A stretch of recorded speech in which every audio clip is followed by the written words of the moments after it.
Hi hello నమస్తే welcome back to Shalini vlogs. నా hair care video ఇది.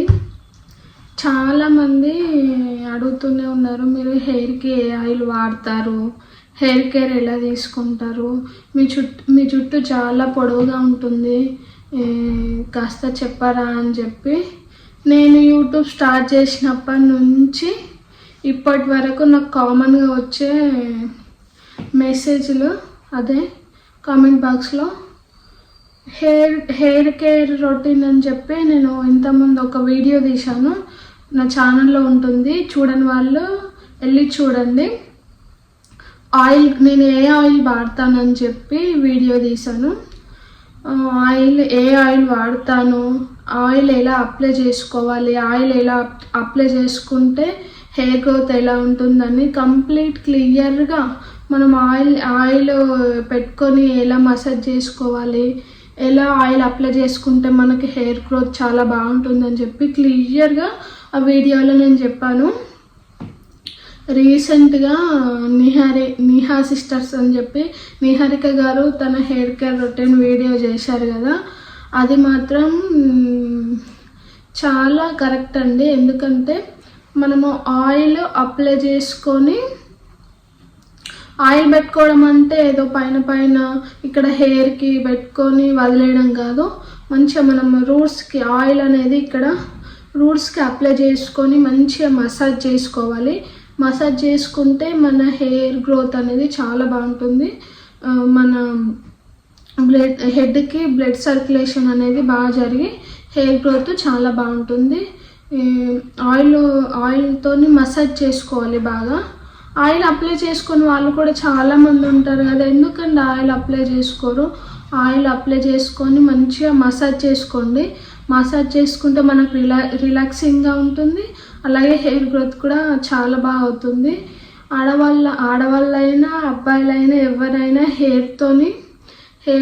హెయిర్ లేదని చెప్పి హెయిర్ ఊడిపోతుందని చెప్పి చాలా బాధపడుతూ ఉంటారు కదా, వాళ్ళందరి కోసం ఈ వీడియో. నిహారిక గారు చెప్పింది చాలా కరెక్టు. మనము ఏ షాంపూ వాడినా, ఏ కండిషనర్ వాడినా, ఏ హెయిర్ ఆయిల్ వాడినా కానీ, మనము ఎన్ని బ్రాండ్స్ వాడినా కానీ మనం ఎలా అప్లై చేసుకుంటున్నాం, మన హెయిర్కి అది పడుతుందా లేదా అని చెప్పి అబ్జర్వ్ చేసి మనము వాడాలి. షాంపూ అయినా కానీ హెయిర్ ఆయిల్ అయినా కానీ. మీరు ఏ హెయిర్ ఆయిల్ వాడతారని చెప్పి చాలామంది అడిగారు కదా, నేను వాడే హెయిర్ ఆయిల్ ఇంతకుముందే నా ఛానల్లో వీడియో తీసి పెట్టాను, చూపించాను కూడా. నేను ఏ ఆయిల్ వాడతాను, ఎలా వాడతాను అని చెప్పి అప్లై చేసుకొని కూడా ఆ వీడియోలో నేను ఎలా అప్లై చేసుకుంటాను అని చెప్పి కూడా చూపించాను వీడియోలో. కావాలంటే మీరు ఆ వీడియో చూడండి. షాంపూ అడుగుతున్నారు చాలామంది, మీరు ఏ షాంపూ వాడతారని చెప్పి.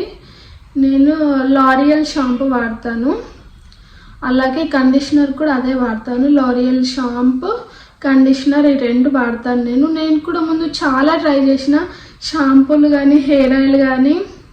చాలా అంటే ఆనియన్ హెయిర్ ఆయిల్, ఏదో సంథింగ్ చాలా ప్రోడక్ట్స్ వాడిన నేను కూడా. నాకు ఏది పడేది కాదు. కోకోనట్ ఆయిల్ ఒక్కటే నేను ఇప్పటికీ, నాకు చిన్న ఉన్నప్పటి నుంచి నేను కోకోనట్ ఆయిలే వాడిన. కాకపోతే నాకు హెయిర్ చిన్న ఉందని చెప్పి అప్పుడు స్టార్టింగ్లో నాకు హెయిర్ ఇంత హెయిర్ ఉండేది కాదు. చిన్న ఇక్కడ వరకు హెయిర్ ఉండేది, అది కూడా ఇంత లావు ఉండేది కాదు, సన్నంగా ఇక్కడ వరకు షార్ట్ హెయిర్ ఉండేది. మేబీ ఒక 2 ఇయర్స్ నుంచి నాకు ఇంత లాంగ్ హెయిర్ అనేది వచ్చింది. అంతకుముందు షార్ట్ హెయిర్ అది కూడా. కోకోనట్ ఆయిల్ వాడతాను. ఆయిల్ మంచిగా మనము వీక్లీ 2 times or 3 times పెట్టుకుంటాను, నేను అప్లై చేసుకుంటాను.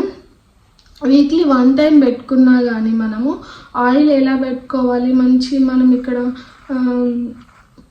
మాడకి అప్లై చేసుకునేటప్పుడు మొత్తం రూట్స్ లోపలికి ఆయిల్ వెళ్ళేటట్లు అప్లై చేసుకోవాలి. ఈ జుట్టుకు కూడా మనం ఇక్కడ రూట్స్కి పెట్టుకొని ఆయిల్ ఇక్కడ జుట్టుకు పెట్టుకోకుండా కింద పెట్టకుండా సుఖ వదిలేస్తారు. అలా కింద పెట్టకుండా వదిలేస్తే కూడా కింది జుట్టు అనేది పాడైపోతుంది. సో పైనుంచి కింది వరకు మనం ఆయిల్ మంచిగా అప్లై చేసి హెడ్ మసాజ్ చేసుకోవాలి. హెడ్ మసాజ్ కూడా మనకి హెడ్ మసాజ్ రోల్స్ అనేవి ఉంటాయి కదా, ఇలా రబ్ చేసేవి, వాటితో చేసుకుంటే కూడా మనకు బ్లడ్ సర్క్యులేషన్ అనేది మంచిగా అయ్యి హెయిర్ గ్రోత్ అనేది చాలా బాగుంటుంది. మీరు ఎన్ని బ్రాండ్స్ వాడినా కానీ, ఎన్ని హెయిర్ ఆయిల్స్ షాంపూలు వాడినా కానీ, మీరు ఎలా అప్లై చేసుకుంటున్నారో హెయిర్ ఆయిల్ అనేది ఒకటి, మళ్ళీ ఇంకోటి ఆ హెయిర్ ఆయిల్ మీకు పడుతుందా లేదా అనేది ఇంకొకటి. లేదు పడట్లేదు అని అంటే జుట్టు మొత్తం ఊడిపోతుంది. పడుతుందంటే అదే కంటిన్యూ చేయండి. నేను కూడా ఎన్నో వాడినా జుట్టు ఊడిపోయేది, అది కాదని చెప్పి ఇంకోటి ఆర్డర్ పెట్టుకొని ఇంకోటి వాడేదాన్ని. అట్లా నేను కూడా చాలా ట్రై చేసిన. లాస్ట్కి వస్తే అలోవెరా కోకోనట్ ఆయిల్ అచీవ్ చేసుకున్నాను నేను. హెయిర్ ఆయిల్ వాడినప్పటి నుండి నాకు ఇంత జుట్టు పెరిగింది. 2 years 3 years అవుతుంది నాకు ఇంత లావు జుట్టు, మళ్ళీ ఇంత లాంగ్ హెయిర్ వచ్చి. నాకు కూడా ఇంతకుముందు షార్ట్ హెయిరే ఉండేది. షాంపూ గురించి అడిగారు కదా, షాంపూ అనేది మీరు డైరెక్ట్ హెయిర్కి అప్లై చేయకుండా తలస్నానం చేసేటప్పుడు వాటర్లో మిక్స్ చేసుకొని, వాటర్లో బాగా మిక్స్ చేసుకొని అప్పుడు మనము హెయిర్కి అప్లై చేసి మసాజ్ చేసి మంచిగా షాంపూ అప్పుడు యూజ్ చేయాలి. లేదు డైరెక్ట్ షాంపూ అప్లై చేసుకుంటారు హెయిర్కి, అలా అప్లై చేయొద్దు. అలా అప్లై చేస్తే మనకు షాంపూ మొత్తం వైట్గా ఇక్కడ మాడపైన ఉండిపోతుంది, అలాగే హెయిర్ మొత్తం పాడైపోతుంది. అలా డైరెక్ట్ వాడకండి. కండిషనర్ అయితే కండిషనర్ వాడే వాళ్ళు కూడా ఇక్కడ నుంచి కిందికే వాడండి, పైకి వాడద్దు. కండిషనర్ కూడా మనము పైకి వాడడం వల్ల ఇక్కడ మాడకి అప్లై చేస్తే కండిషనర్ హెయిర్ అనేది ఊడిపోతుంది. ఎప్పుడు కూడా దానిపైన మీరు ఏ కండిషనర్ వాడినా కండిషనర్ బాటిల్ పైన ఉంటుంది చూడండి, పైన వాడొద్దు, ఇక్కడ నుంచి కింది వరకే వాడాలని చెప్పి. ఇంకేంటి హెయిర్ గ్రోత్, మీరు హెయిర్ గ్రోత్ కోసం మీరు ఎలాంటి మాస్కులు యూజ్ చేస్తారు, ఏం అప్లై చేస్తారు మీ హెయిర్కి అని అడిగారు కదా. నేను ఎలాంటి మాస్కులు అప్లై చేయను. ఓన్లీ హెయిర్ ఆయిల్ ఒకటి, షాంపూ కండిషనర్ ఇవే వాడతాను. లారియల్ షాంపూ కండిషనర్, అలాగే హెయిర్ ఆయిల్ వచ్చేసి aloe vera coconut oil. Coconut oil అనేది అందరికీ పడుతుంది, పడని వాళ్ళు అనేది ఎవరు ఉండరు. ఒకసారి మీరు వేరే హెయిర్ ఆయిల్ వాడి ఉంటారు కదా, రిజల్ట్ రాని వాళ్ళు ఒకసారి ఇది అలోవెరా హెయిర్ ఆయిల్ వాడండి, చాలా బాగా పనిచేస్తుంది. సైడ్ ఎఫెక్ట్స్ అనేవి ఏమి ఉండవు హెయిర్ ఆయిల్కి. ఎందుకంటే మన అమ్మమ్మలు వాళ్ళ కాలం నాటి నుండి వస్తుంది కదా పారాషూట్ కోకోనట్ ఆయిల్. ఆ హెయిర్ ఆయిల్ వాడడం వల్ల మనకి సైడ్ ఎఫెక్ట్స్ ఏమి ఉండవు, హెయిర్ గ్రోత్ బాగుంటుంది. ఇంకేంటి ఇంతే. ఇంకా మీకు ఏమైనా డౌట్స్ ఉంటే కింద కామెంట్ బాక్స్లో కామెంట్ చేయండి. నా వీడియో మీకు నచ్చినట్లయితే లైక్, షేర్, అలాగే సబ్స్క్రైబ్ చేసుకోండి.